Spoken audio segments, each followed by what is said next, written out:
그래서 오늘 이제 소개하는 이 책은 반드시 사두셔야 되는 책입니다. 지금 뭐 안 읽어도 돼요. 좀 오히려 지금 뭐 대충 한번 보세요. 그냥 반드시 사둬 놓으세요. 사 놓으세요. 또 이 좋은 책이 또 몇 년 지나면 절판될 거예요. 안 보니까. 예. 그리고 내가 리얼 예를 들어 줄게요. 이 출판사를 보면 성산이라는 출판사입니다. 성산이라는 출판사 사장은 참 대단한 분이에요. 이분이 서울대 수학과 나와 갖고 서울의 유명한 학원에 수학학원 원장을 했습니다. 근데 아직도 7-8년 들어도 저녁 먹으면서 들었던 그 이야기가 아직도 가슴에 남아 있어요. 그분이 뭐라 그랬냐면 자기가 서울 그 유명한 수학학원 원장 강의를 잘 해 갖고 서울대 수학과 나왔으니까네. 자기한테 수학 강의를 들은 학생이 서울대 들어간 사람이 1000명이 넘는데요. 20-30년 했으니까 충분히 그럴 수 있겠죠. 서울 강남에서. 충분히 이해되죠. 근데 이 사람이 그날 저녁 먹으면서 나한테 했던 이야기가 뭐냐 하면 자기는 실패했대요. 강사라서 열심히 학생들을 가르쳐 갖고 서울대 가기를 수도 없이 많은 사람을 서울대 보냈는데 자기 강의 듣고 서울대 간 친구 중에 제자들 중에 학자로 우뚝 솟은 제자가 없대요. 끝까지 학문을 하는 제자가 없대요. 학원에서 서울대까지 가게끔은 만들어 줄 수 있대요. 근데 그걸로 끝이라는 거예요. 뭐가 없느냐니까네. 야성이 없다는 거예요. 그 뜨거운 가슴이 없다는 거예요. 머리보다 3배 이상 중요한 게 뜨거운 가슴입니다. 이 아들이 예, 기계적으로 공부를 하고 점수는 잘 맞는데 궁극적으로 학문을 하겠다는 그 심지가 없다는 거예요. 좀 단순하게 말씀드려요. 그래서 이분이 학원 그때 돈을 많이 벌었어요. 학원 딱 스탑하고 인생을 터닝한 겁니다. 그래서 출판사를 세운 겁니다. 이분은요. 진짜 그거 보면 리처드 파이만부터 해 갖고 진짜 그 굉장히 두꺼운 책들이 많이 나왔습니다. 양자역학, 뭐 상대성 이론 할 것 없이 우주론 할 것 없이 굉장히 깊이 있는 책들이 전문적으로 합니다. 이분이 그러더라고요. "나는 돈 버는 게 목적이 아니다. 내가 평생 학원을 해 갖고 돈을 벌었는데 이거는 아니다. 애들한테 뜨거운 마음을 심어 줘야 되는데 그래야 박사학위 끝나고 나서도 버티고 끝까지 학문을 하는데 자기 제자 중에 학문을 하는 제자가 거의 없다. 이건 아니다." 자기가 반성하는 입장에서 출판사를 세워 갖고 자기가 그동안 버렸던 돈을 사회 환원하는 관점에서 그게 안 팔려도 상관없다. 그래서 양질의 책을 찍어내기 시작한 겁니다. 성산 출판사에서 나온 거 갈로와 전기 아시죠? 그것도 성산 출판사 나왔습니다. 예. 우리 박자세가 이런 출판사는 홍보해 줘야 돼. 그런 출판사가 우리나라 몇 군데 있습니다. 뿌리와 이파리. 제가 항상 칭찬해 주는 뿌리와 이파리. 그리고 지금 이 자연각, 순수 자연각 거의 안 팔립니다. 아마 노상 적자 날 겁니다, 이 회사. 안 팔립니다. 이 회사에서 나온 책이 휘트 친 게 없어요, 아예. 왜? 순수, 굉장히 기초적이고 깊이 있는 책들만 번역하니까. 예. 이런 출판사에 우리가 아낌없이 박수를 보내고 이런 출판사 책은 어렵더라도 내가 또 사두세요. 그리고 이런 책은 갖고 강의를 하는 게 아닙니다. 내가 어떤 책은 브레인 뭐 메모 책은 내가 타이핑까지 제가 다 설명을 해 드리는데 이런 책은 이런 책을 내가 뭐 다 읽고 이런 책이 뭐 이렇게 강의하는 이야기를 하는 게 아닙니다. 여러분들한테 이 책에 무슨 내용이 있고 그것만 핵심이 뭔가를 내가 한 5분 만에 전달해 줄게요. 여기 보면 그래서 이런 책을 딱 보면 내가 했던 11월 혁명에 대해서 상상이 나옵니다. 몇 페이지냐 하면 162페이지부터 보면 이거 보면 뭐 그냥 그대로 읽어 줄게요. 162페이지부터 한 4-5 페이지에 나와요. 웬만한 책에 이런 말이 11월 혁명이라는 말도 안 나옵니다. 첫 번째 이런 공부를 좀 해 보면요. 내가 뭐 10년째 하는 이야기가 정보는 지식은 민주적이지 않다. 기억나시죠?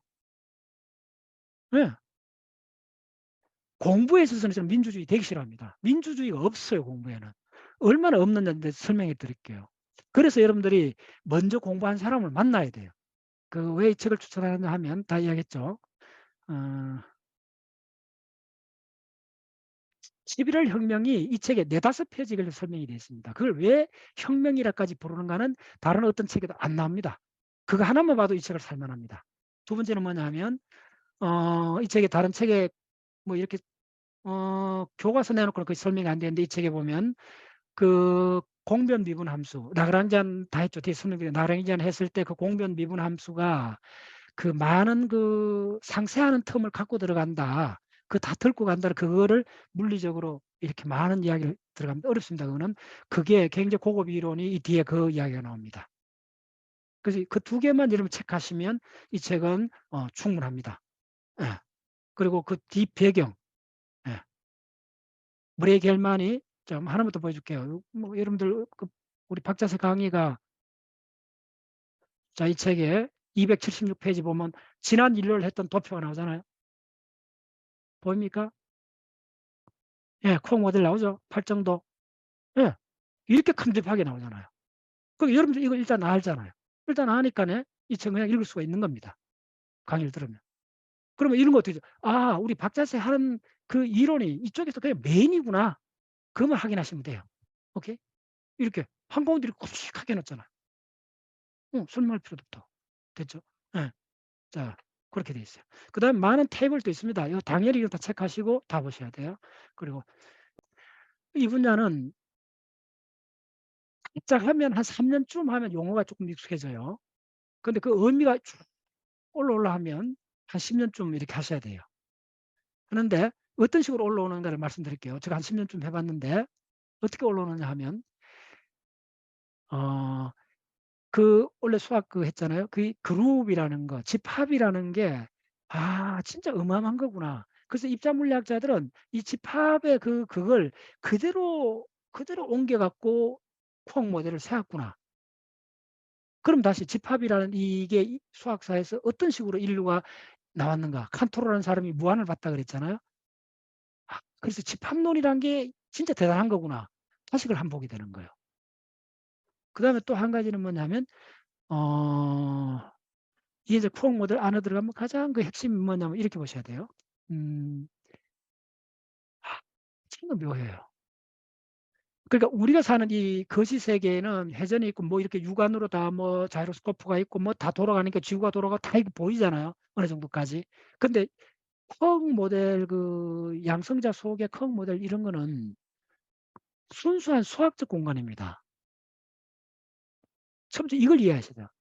순수한 수학적 공간입니다.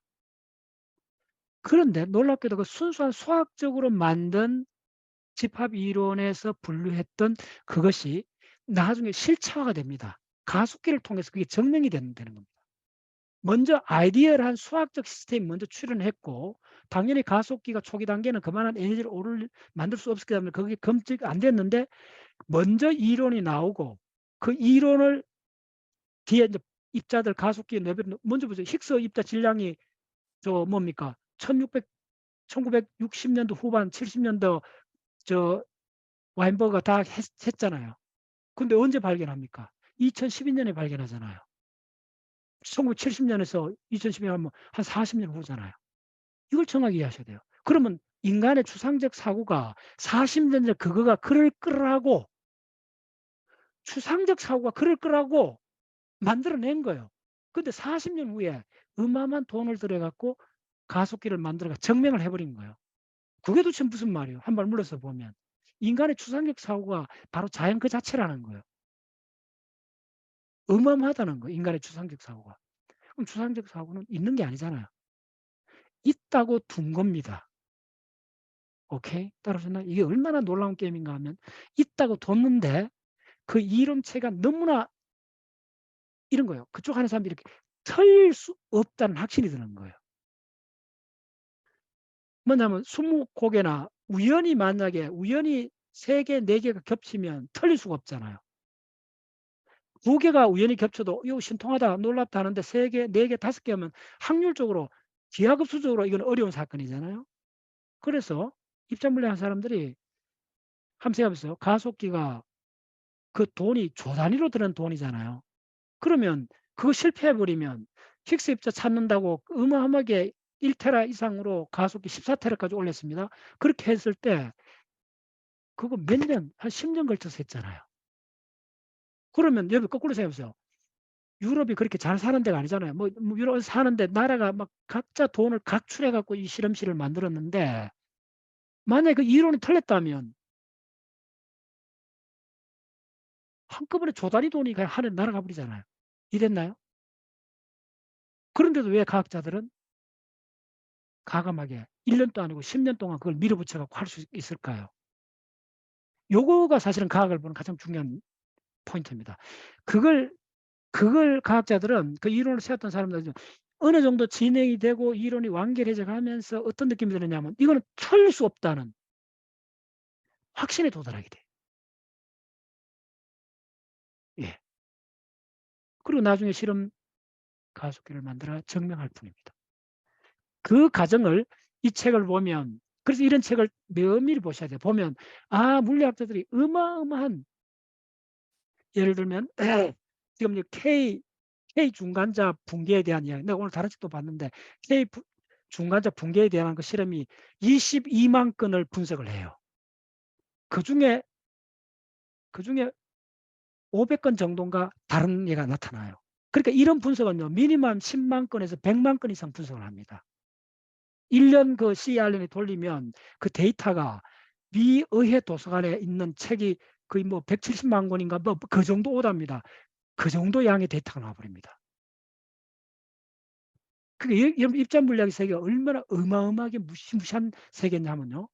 그 나오는 데이터만 충돌 딱 하면 1초 만에 충돌했는 모든 생겼는 입자들의 그 궤적을 다 추적하는 그 데이터를 그대로 찍습니다. 슈퍼컴퓨터로 다 저장을 하는데 그 데이터 양이 거의 국회 도서관 양 정도가 돼 버립니다. 그거에서 보통 100만 건의 사진 중에서 자료 중에서 하나의 의미 있는 데이터가 나옵니다.